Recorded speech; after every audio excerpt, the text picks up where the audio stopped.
Business Today is brought to you by... Hi, I'm Joe from Equip For You, and I have here the Karcher Residential Wet and Dry Vacuum Cleaner range. We have the MV3, which is $450, the MV2, which is $350, and the MV1, which is $250. For the month of November 2015, with purchase of any of these vacuum cleaners, you'll get a pack of 5 filter bags free of charge. If you want to find out more about this special, you can check out our website at www.equipforyou.com, or you can give us a call on 425 9999.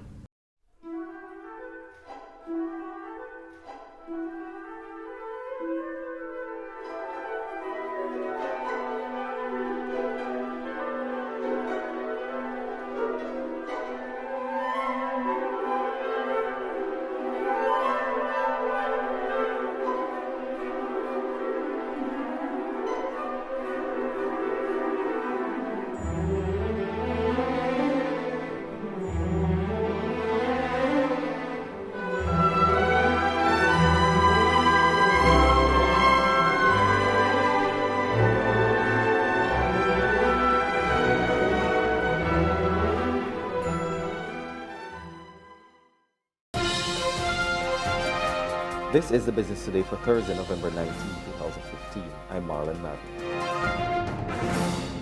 Almost 5 years after original plans to construct a 10-megawatt wind farm facility in Lambert's St. Lucie was put on hold, President and Chief Executive Officer of Emera Caribbean Inc., Sarah McDonnell, says the project is not off the table. Back in 2010, the Barbados Light and Power Company had announced plans to construct a multi-million-dollar wind farm consisting of 11 wind turbines, access tracks, and associated control buildings. However, the company did not receive permission from landowners to facilitate the construction. While not giving details, McDonnell tells Business Today the company is still keen to carry out its plan, but it's simply a matter of when. Things to happen. So, Sarah, I don't know whether... Yeah, so it's always, we have a great wind regime, particularly on this end of the island. I live on the other end of the island, so I know that the wind here is really good, but access to land is always an issue. And so we're continuing to work with our stakeholders, and we believe that the Lambert's project, which is zoned for a wind and renewable energy, is still going to happen. There is good news for individuals providing energy to the national grid from renewable energy resources. Acting Permanent Secretary in the Division of Energy and Telecommunications, J. Hugh Wilshire, announced that the capacity limit under the Renewable Energy Rider program is about to increase from the current 20 megawatts. However, he did not say how soon or by how much. Wilshire was addressing a renewable energy and energy efficiency workshop at the Hilton Resort on Tuesday. The limit of 20 megawatts that was approved by the Fair Trading Commission for the generation of renewable energy, of electricity from renewable energy resources is expected to be increased shortly with the approval of the minister, who now has the authority to set that limit under the Electric Light and Power Act. So the concerns that have been expressed, because I think that based on the comments coming back from the utility, is that we have already reached that limit in terms of actual installed capacity as well as a number of applications that have been received. So we are actively adjusting that, and that limit is expected to be increased shortly. Wilshire also announced that the annual fees, as outlined by the Electric Light and Power Act, are being reviewed.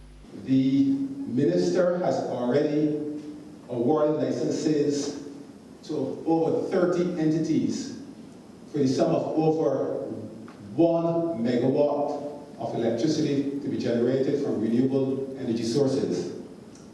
Now, we have heard some complaints in respect of the fees under that act, and I speak particularly in terms of the annual fees.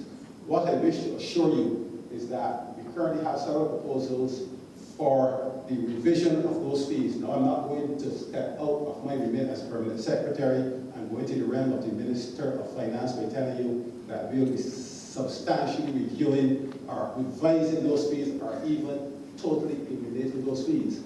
But we have heard the concerns expressed by several players in the sector, and we are at the moment looking at proposals for the revision of those fees. Renewable energy advocate Ralph Busy Williams is welcoming the move. He tells Business Today he's hoping that independent power producers will be paid a fixed sum for providing energy to the national grid. Right now we are being limited by the 150 kilowatt rule for under the rider, and no licenses that I am aware of have been issued for IPPs yet. So we have an application in to build a 1 megawatt array under the IPP legislation, but we are hoping that the price of electricity will be taken away from the link to oil, and a price set that will be a guaranteed price for the lifespan of the system. During the workshop, Wilshire also announced that the Energy Smart Fund, which is financed by the Inter-American Development Bank, IDB, to the tune of $20 million, is expected to come to an end next year. However, he says government will be seeking to re-establish the fund in an effort to continue the renewable energy drive.